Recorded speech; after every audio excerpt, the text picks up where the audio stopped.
नमस्कार दोस्तों, आप सबका स्वागत है आज के हमारे इस वीडियो में। आज आप जानेंगे धनतेरस व्रत कथा के बारे में। धनतेरस भारतीय परंपराओं में एक महत्वपूर्ण त्यौहार है जो दीपावली के पहले मनाया जाता है। इस दिन का नाम संस्कृत के दो शब्दों से लिया गया है। धन का अर्थ है धन संपत्ति और तेरस का अर्थ है 13वां दिन। हिंदू पंचांग के अनुसार धनतेरस कार्तिक मास की कृष्ण पक्ष की त्रयोदशी तिथि को मनाया जाता है। यह दिन न केवल धार्मिक दृष्टिकोण से महत्वपूर्ण है बल्कि इसमें आर्थिक और सांस्कृतिक धरोहरों की भी झलक मिलती है। धनतेरस से जुड़ी कई कहानियाँ और पौराणिक कथाएँ हैं। धनतेरस का सबसे प्रसिद्ध पौराणिक संदर्भ समुद्र मंथन से जुड़ा हुआ है। यह कथा हिंदू धर्म के सबसे बड़े पुराणों में से एक भागवत पुराण में मिलती है। इसके अनुसार देवताओं और असुरों ने अमृत प्राप्त करने के लिए समुद्र मंथन किया था। इस मंथन के दौरान कई अमूल्य वस्तुएं प्रकट हुई, जिनमें से एक थी धन्वंतरी, जो आयुर्वेद के देवता माने जाते हैं। जब इस समुद्र से प्रकट हुए तो उनके हाथ में अमृत से भरा हुआ कलश था। इस दिन को धनतेरस के रूप में मनाया जाता है और इसी कारण से इस दिन को स्वास्थ्य और आयुर्वेद से भी जोड़ा गया है। धन्वंतरी देवता के प्रकट होने की यह कथा आयुर्वेद के महत्व को दर्शाती है। ऐसा माना जाता है कि इस दिन यदि लोग धातु, विशेष रूप से सोना, चांदी या पीतल खरीदते हैं तो उनके जीवन में धन और स्वास्थ्य की वृद्धि होती है। इसी विश्वास के चलते धनतेरस पर सोने और चांदी के आभूषण खरीदना शुभ माना जाता है। धनतेरस से जुड़ी दूसरी प्रमुख कहानी राजा हिमा की है। इस कथा के अनुसार राजा हिमा का एक पुत्र था जिसकी कुंडली में यह भविष्यवाणी हो गई थी कि उसकी मृत्यु विवाह के चौथे दिन सांप के काटने से होगा। इस भयावह भविष्यवाणी के कारण राजा हिमा और उसकी पत्नी ने अपने पुत्र की जान बचाने के उपाय सोचे। राजा हिमा की पत्नी ने यह योजना बनाई। विवाह के चौथे दिन उसने अपने पति को सोने और चांदी के ढेर पर बैठा दिया और पूरे घर को दीपों से सजाया।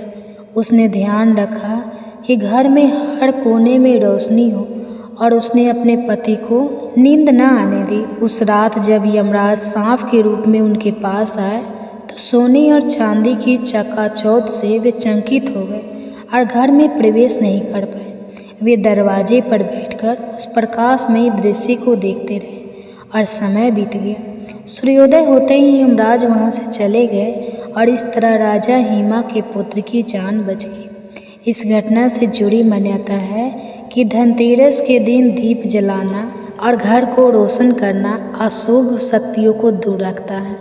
इसलिए धनतेरस पर दीप जलाने की परंपरा है, जिससे परिवार पर यमराज की दृष्टि न पड़े और उन्हें दीर्घायु और समृद्धि प्राप्त हो। धनतेरस के दिन कुबेर की पूजा का भी विशेष महत्व है। कुबेर को धन के देवता माना जाता है और उन्हें भगवान शिव का प्रमुख गण माना गया है। ऐसा कहा जाता है कि कुबेर ने अपनी तपस्या के बल पर अमरत्व और अपार धन संपत्ति का वरदान प्राप्त किया था। उन्होंने इस संपत्ति का उपयोग जनहित के कार्यों में किया और इसी कारण से वे सभी देवताओं के कोषाध्यक्ष माने गए। एक बार भगवान शिव ने कुबेर को उनकी संपत्ति के दुरुपयोग के कारण चेताया और उन्हें सिखाया था कि धन का सही उपयोग करना कितना महत्वपूर्ण है। इस घटना के बाद से कुबेर ने धन को सद्गुणों के साथ उपयोग करना शुरू किया और समाज के कल्याण के लिए कार्य किए। धनतेरस के दिन कुबेर की पूजा करने से व्यक्ति को धन, वैभव और संपत्ति की प्राप्ति होती है। ऐसा मान्यता है, इसलिए लोग इस दिन कुबेर की पूजा करके उनसे आशीर्वाद प्राप्त करते हैं। धनतेरस के दिन लक्ष्मी माता की पूजा का भी विशेष महत्व है। लक्ष्मी को धन, वैभव और समृद्धि की देवी माना जाता है। यह मान्यता है कि इस दिन लक्ष्मी माता घर घर में भ्रमण करती है और जो लोग उन्हें प्रसन्न करते हैं उनके घर में वे अस्थायी रूप से निवास करती है। धनतेरस के दिन सोने या चांदी के आभूषण खरीदने की परंपरा लक्ष्मी माता की कृपा प्राप्त करने के उद्देश्य से की जाती है। ऐसा माना जाता है कि इस दिन सोना खरीदना घर में धन की वृद्धि और स्थिरता लाता है। साथ ही सोने को एक शुभ धातु माना जाता है जो घर में सुख, शांति और समृद्धि लाता है। इस परंपरा के पीछे यह मान्यता है कि लक्ष्मी माता को स्वर्ण अत्यधिक प्रिय है और जो लोग इस दिन सोना खरीदते हैं उन्हें लक्ष्मी का आशीर्वाद प्राप्त होता है। इसके अतिरिक्त धनतेरस के दिन घर के नए बर्तन और धातु के अन्य सामान खरीदना भी शुभ माना जाता है। धनतेरस की एक और महत्वपूर्ण कथा यमराज से जुड़ी है। इस दिन को यमराज के सम्मान में दीप दान करने का भी रिवाज है। यह परंपरा राजा हिमा की कथा से जुड़ी है, जिसमें यमराज ने उनके पुत्र की जान नहीं ली थी। इस दिन लोग अपने घर के बाहर मुख्य द्वार पर दीप जलाते हैं, जिसे यमदीप कहा जाता है। यह दीपदान यमराज को महत्वपूर्ण होता है, जिससे घर के सदस्यों की अकाल मृत्यु से रक्षा की जा सके। इस परंपरा के अनुसार घर के सभी सदस्य मिलकर घर के मुख्य द्वार पर यमदीप जलाते हैं और यमराज से प्रार्थना करते हैं कि वे उनके घर से दूर रहें। दीप जलाने के पीछे का यह भाव है कि जैसे यमराज राजा हिमा के पुत्र की जान नहीं ले पाए थे, वैसे ही वे अन्य घरों से भी दूर रहे और वहाँ की समृद्धि और शांति बनी रहे। धनतेरस का महत्व केवल पौराणिक कथाओं तक सीमित नहीं है, बल्कि आज के समय में यह त्यौहार भारतीय समाज में आर्थिक दृष्टिकोण से महत्वपूर्ण हो गया है। इस दिन लोग बड़े पैमाने पर सोना, चांदी, इलेक्ट्रॉनिक सामान, वाहन और अन्य मूल्यवान वस्तुएं खरीदते हैं। इसे धार्मिक गतिविधियों के लिए सबसे अच्छा समय माना जाता है, क्योंकि लोग इसे शुभ मानकर नई वस्तुएं खरीदते हैं। वाणिज्य दृष्टि से यह त्यौहार व्यापारियों और दुकानदारों के लिए भी लाभदायक होता है, क्योंकि इस दिन बाज़ारों में भारी खरीदारी होती है। विशेषकर सोने और आभूषण की दुकानों पर भीड़ देखी जाती है, क्योंकि लोग इसे अपने भविष्य की सुरक्षा के रूप में देखते हैं। इस दिन सोना खरीदने की परंपरा न केवल धार्मिक मान्यताओं पर आधारित है, बल्कि यह एक प्रकार का निवेश भी माना जाता है। धनतेरस एक ऐसा त्यौहार है जिसमें धार्मिक, सृष्टि, सांस्कृतिक और आर्थिक पहलुओं का भी अद्भुत संगम है। इसकी कहानियाँ न केवल धार्मिक आस्था और पौराणिक गाथाओं से जुड़ी है, बल्कि इसमें समाज और जीवन के विभिन्न आयामों की भी झलक मिलती है। अब सुनिए माँ लक्ष्मी की आरती। कार्तिक मास में प्रातःकाल गंगा, यमुना या किसी भी पवित्र नदी में स्नान करने से जीवन में पापों से मुक्ति मिलती है। शास्त्रों में कहा गया है कि जो व्यक्ति इस महीने में नियमित रूप से स्नान करता है उसे मोक्ष की प्राप्ति होती है। गंगा, यमुना, गोदावरी और सरस्वती जैसी नदियों में स्नान करने का विशेष महत्व है, परंतु जो लोग इस पवित्र नदियों तक नहीं जा सकते, वे अपने घर के पास किसी भी जलाशय या स्नान स्थान में स्नान कर सकते हैं। ऐसा करने से भी उतना ही पुण्य फल प्राप्त होता है। कार्तिक मास में स्नान करने वाले भक्तों की श्रद्धा और भक्ति देखकर स्वयं भगवान विष्णु प्रसन्न होते हैं।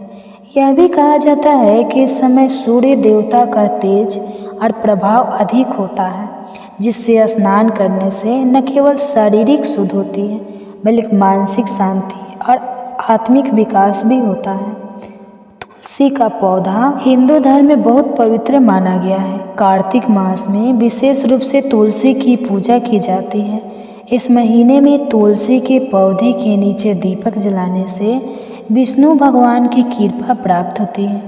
पौराणिक कथाओं के अनुसार देवी तुलसी को भगवान विष्णु की पत्नी के रूप में पूजा जाता है और इस महीने में उनकी पूजा करने से गृहस्थ जीवन में सुख शांति बनी रहती है। तुलसी विवाह का आयोजन भी इस महीने में विशेष रूप से किया जाता है, जिसमें तुलसी जी का विवाह शालिग्राम रूपी भगवान विष्णु से होता है।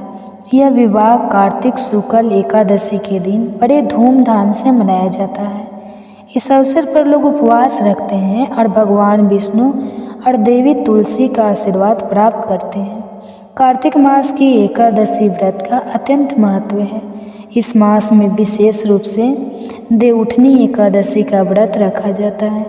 इस दिन भगवान विष्णु 4 महीनों के शयन के बाद जागृत होते हैं और संसार के पालन के लिए पुनः सक्रिय होते हैं। इस व्रत को करने से समस्त पापों का नाश होता है और व्यक्ति को मोक्ष की प्राप्ति होती है। पौराणिक कथाओं के अनुसार जब भगवान विष्णु ने इस दिन निद्रा से जागकर संसार की रक्षा का संकल्प लिया, तब से यह दिन अत्यंत पुण्यदायी माना जाता है। इस व्रत में दिन भर उपवास रखकर विष्णु भगवान की पूजा की जाती है और रात को जागरण किया जाता है। इस दिन किए गए धार्मिक कर्मों का फल कई गुना बढ़ जाता है। कार्तिक मास में दीप दान का भी बहुत महत्व है। विशेष रूप से कार्तिक पूर्णिमा के दिन दीप दान करना अत्यंत शुभ माना गया है। इस दिन गंगा नदी या किसी भी पवित्र जलाशय के तट पर दीप जलाने से समस्त पापों का नाश होता है और व्यक्ति को पुण्य की प्राप्ति होती है। इसके अलावा घर के आंगन या मंदिर में भी दीपक जलाने से भगवान की कृपा प्राप्त होती है। यह माना जाता है कि इस दिन दीप जलाने से अज्ञानता का अंधकार दूर होता है और ज्ञान का प्रकाश फैलता है। पौराणिक कथाओं के अनुसार जब भगवान विष्णु ने राक्षसों का संहार किया, तब देवताओं ने दीप जलाकर उनका स्वागत किया। तभी से यह परंपरा प्रारंभ हुई और इसे पुण्यदायी माना गया। कार्तिक मास में दान का भी विशेष महत्व है। इस महीने में गरीबों, ब्राह्मणों और ज़रूरतमंदों को दान देने के पुण्य की प्राप्ति होती है।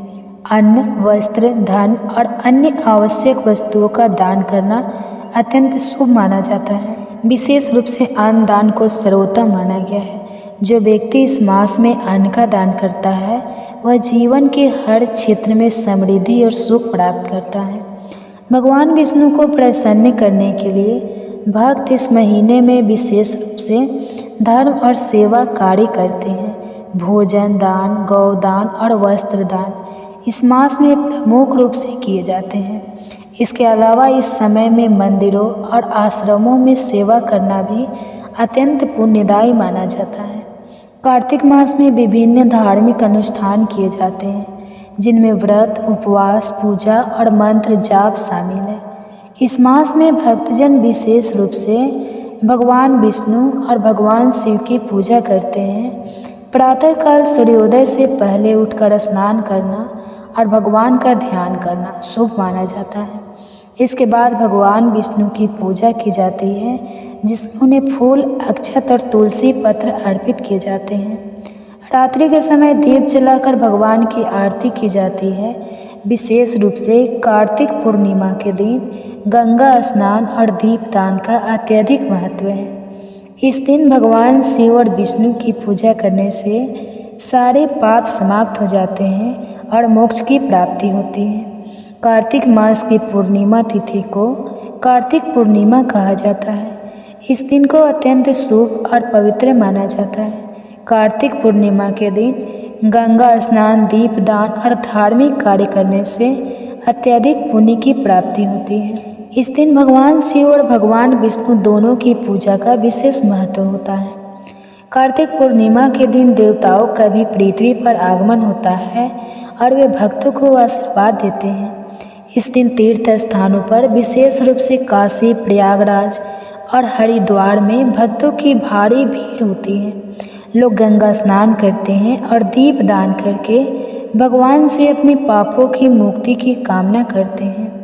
कार्तिक मास का धार्मिक और आध्यात्मिक महत्व हिंदू धर्म में अत्यंत उच्च स्थान पर है।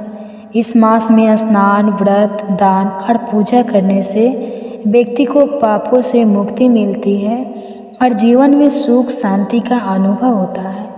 कार्तिक मास के दौरान की गई धार्मिक क्रियाएं कई गुना फल देती है। अतः इस मास में हर व्यक्ति को धार्मिक अनुष्ठानों में भाग लेनी चाहिए और भगवान विष्णु की आराधना करनी चाहिए, ताकि जीवन में शांति, समृद्धि और मोक्ष की प्राप्ति हो सके।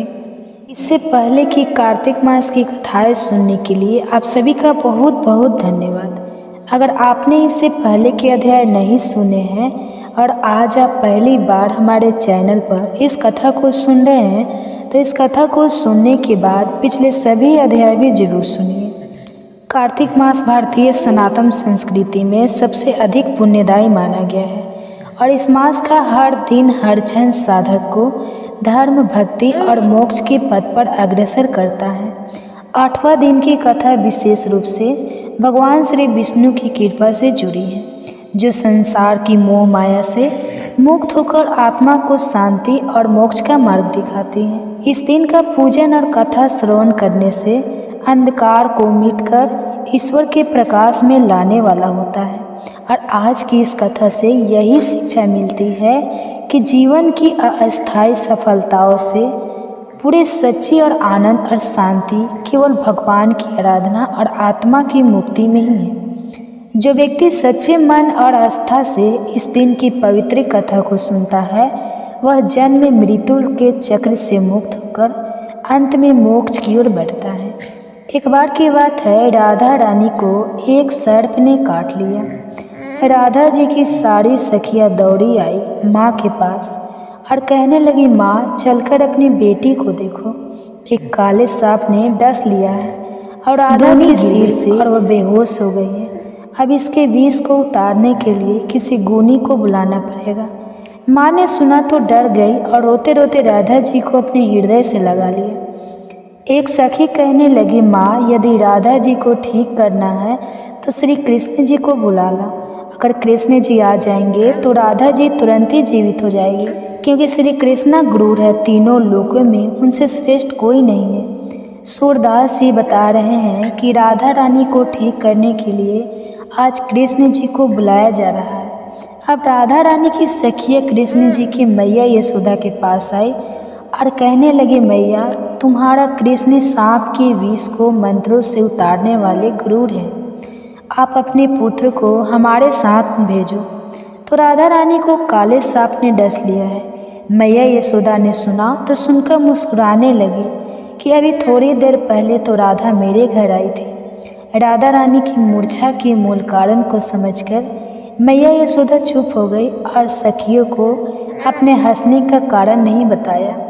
अब मैया यशोदा कान्हा जी को पुकारने लगी, कहने लगी, कान्हा राधा के यहाँ कृति नाम की ग्वालिन तुम्हें बुलाने आई थी, तुम वहाँ चले जाओ। सुना है राधा को काले सांप ने डस लिया है और तुम कब से गढ़नी बन गए। तुम माँ ने मने जाओ मुस्कुराकर विष छुड़ाओ। सुना है तुम कुछ ऐसा जंत्र मंत्र जानते हो कि काले सांप का विष उतर जाता है। अब भगवान श्री कृष्ण जी गरूड़ी बनकर वहाँ आ गए। जब वृष भानु सुता राधा ने सुना तो मन में बड़ी प्रसन्नता हुई कि श्री कृष्ण तो आज मेरे द्वार पर आए हैं, और अपने आप को राधा रानी धन्य समझने लगी। प्रेमवश वह एकदम मूर्छा और राधा रानी जी की आंखों से प्रेम के आंसू झरने लगे। राधा को इस प्रकार देखकर माँ भी व्याकुल हो गई। वे समझने लगी कि राधा के एक एक अंग में विष का गहरा प्रभाव हो गया है और अब तो माँ रोती व्याकुल होकर इधर उधर फिर रही थी। वे अपनी पुत्री को बार बार गले लगाती और फिर राधा रानी की दशा देखकर पानी पानी हो रही है। श्री कृष्ण के आने की खबर पाकर माँ दौड़ कर आई। कान्हा जी को पैरों को पकड़कर कहने लगी, हे मोहन, मेरी लाडली बेटी राधा बहुत ही व्याकुल है, कृपा करके इसे ठीक कर दो। माँ चाहे तो समझे, लेकिन प्रेम पूर्वक हृदय के प्रेम भाव को तो श्री राधे रानी और श्री कृष्ण दोनों ही पूरी तरह से समझ रहे हैं। तब श्री कृष्ण ने कुछ झाड़ फूँक शुरू कर दिए और राधा रानी जी को स्पर्श किया। जैसे ही उन्होंने राधा जी को स्पर्श किया तो एकदम से किशोरी जी यानी श्री राधा रानी ने आंखें खोल दी। श्री कृष्ण जी की वास्तव में बहुत बड़े गाढ़नी है। शरीर का विष तो उन्होंने झाड़ दिया, लेकिन मन और सिर पर प्रेम का जादू कर दिया। अब राधा रानी ने होश में आकर अपने नेत्र खोले और आगे श्री कृष्ण को देखा तो बस एक टक निहारती रही। फिर लाज से एकदम खड़ी होकर अपने वस्त्रों को संभालने लगी। फिर राधा रानी ने अपनी माँ से पूछा, माँ आज क्या है, सब लोग यहाँ इकट्ठे क्यों हैं? माँ बोली, राधे तुम्हें सांप ने डस लिया था और तुम्हें तो अपने राधा रानी को बताने लगी नहीं रही कि श्री कृष्ण के मंत्रों के द्वारा तुम्हारा उपचार हुआ है। राधा रानी की माँ बार बार कुंवर कन्हाई की बढ़ाई करने लगी।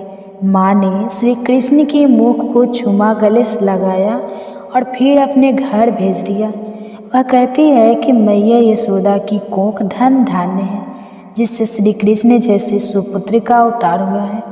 उन्होंने तो तुरंत ही ऐसा उपाय कर दिया कि मेरी बेटी को जिंदा कर दिया। अब माता मन ही मन सोचने लगी कि राधा कृष्ण की यह जोड़ी तो मानो भगवान ने सोच समझ के घर घर में अब यह चर्चा चल पड़ी कि कृष्ण जी बहुत बड़े गार्डनी हैं और भगवान ने इस तरह से और भी बहुत सारी सुंदर प्रेम लीलाएं पेश की। सुनिए आज की अध्याय। कार्तिक मास को हिंदू धर्म में अत्यंत पवित्र और महत्वपूर्ण माना गया है। विशेष रूप से इस महीने में भगवान विष्णु और भगवान शिव की पूजा का विशेष महत्व होता है। कार्तिक मास की कथा और इसके धार्मिक अनुष्ठानों का उल्लेख पुराणों में मिलता है। यह मास भक्तों के लिए व्रत, उपवास, तीर्थ यात्रा और पुण्य कर्मों का विशेष समय होता है। सूरज देवता की अर्घ देने आई, छठी मैया के ध्यान लगावने आई। सांझे के अर्घ और दिया बारी, सूरज देवता की अर्घ देने आई।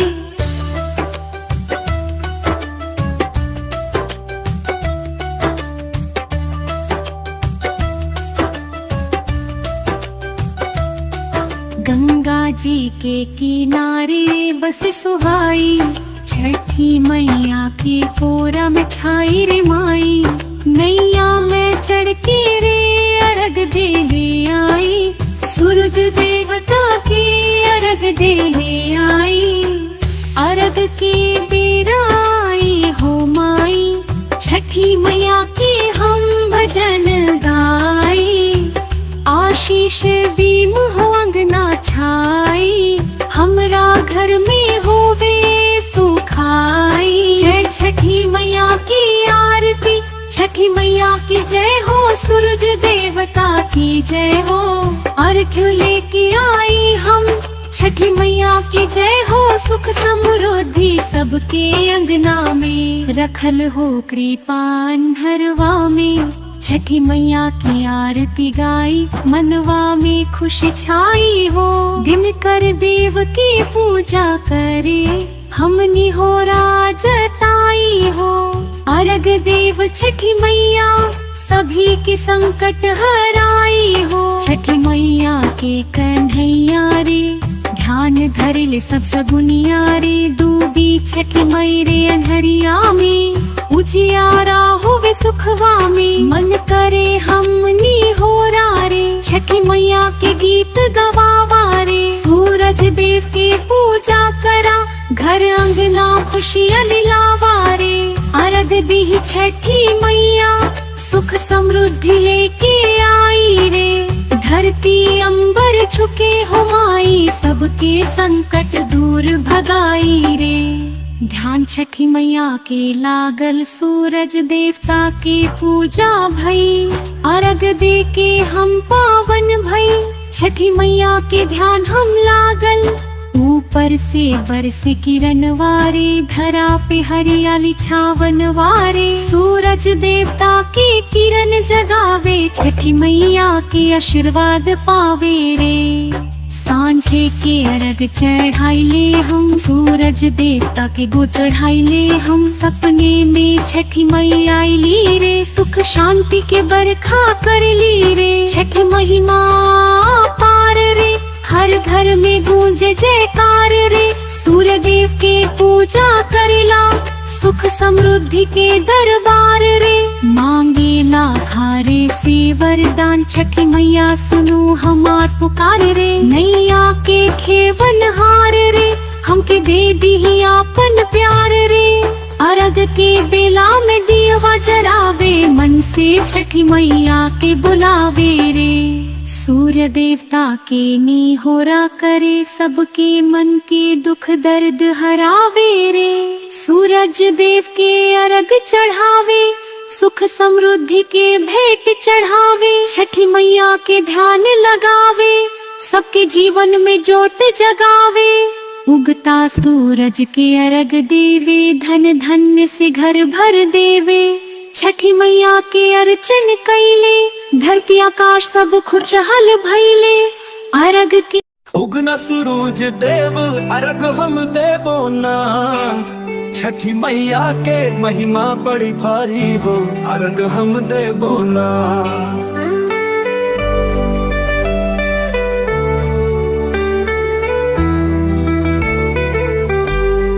छठी मैया तो हर महिमा न्यारी हो, 4 दिन के व्रत पे बलिहारी हो।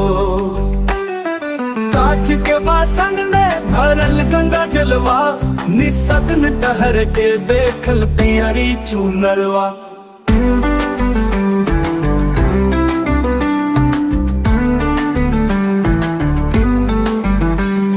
सूरज के किरणवा दौड़ल अइले हो, संसार में चारों ओर उजियाले हो। ओ सूर्य देवता हमरो कष्ट हरो ना, सुख संपत्ति के हमरे द्वार भर दो ना। तोहरे बिना जिंदगी अधूरा लागे हो, स्नेह के रोशनी से सब भरती हो ना।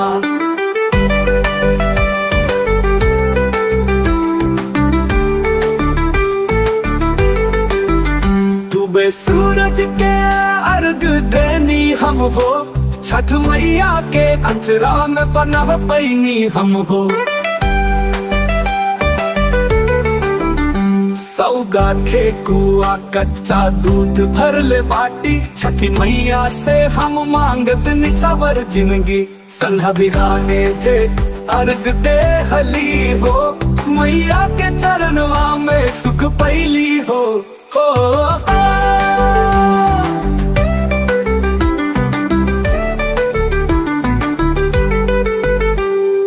कांच के बासन में भरल गंगा जलवा, निसग्न तहर के देखल पियरी चुनरवा।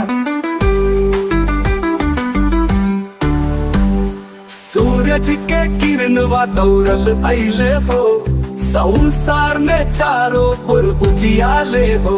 ओ सूर्य देवता हमरो कष्ट हरो ना, सुख संपत्ति के हमरे द्वार भर दो ना। तोहरे बिना जिंदगी अधूरा लागे हो, स्नेह के रोशनी से सब भरती हो ना।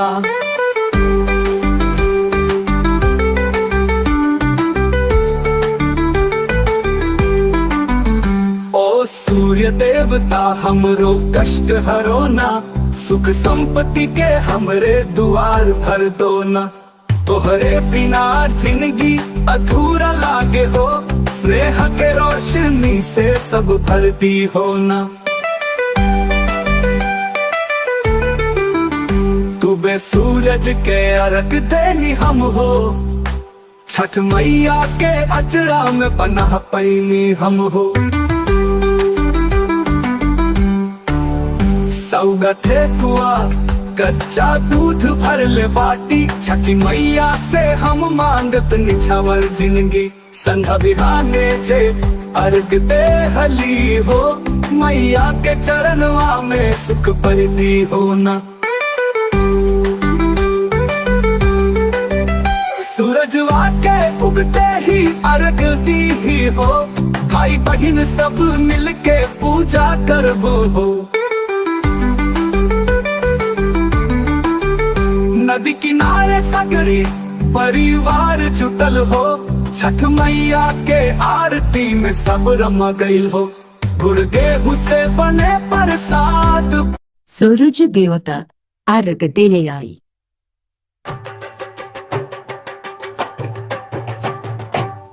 सूरज देवता के अर्घ देले आई, छठी मैया के घन लगवले आई। साझे के आरत आहो रे दिया बारी के, सूरज देवता के अर्घ देले आई।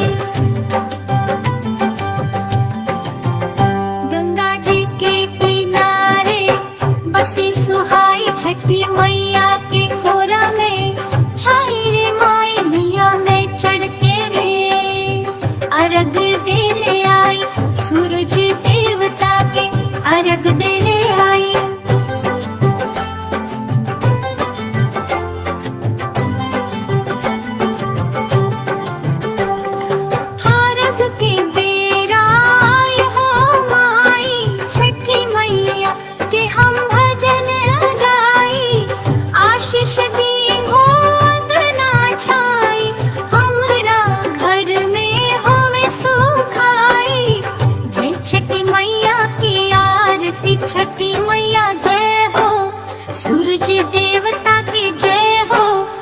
अर्घ्यों लेके आई हम, छठी मैया की जय हो।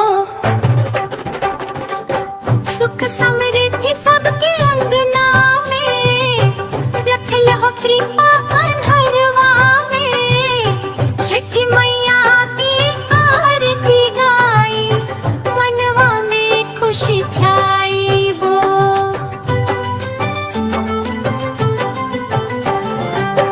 दिनकर देव के पूजा करे, हमने होरा जताई हो। अर्घ देव छठी मैया, सबके संकट हराई हो। छठी मई के कन्हैया रे, ध्यान धरे ले सब सगुनिया रे। तू भी छठी मई रे कन्हरिया में, उजियारा हो रे सुखवा में। मन करे हमनी होरा रे, छठी मैया के गीत गावा रे। सूरज देवता के पूजा करा, घर आंगना खुशियाली लावा रे।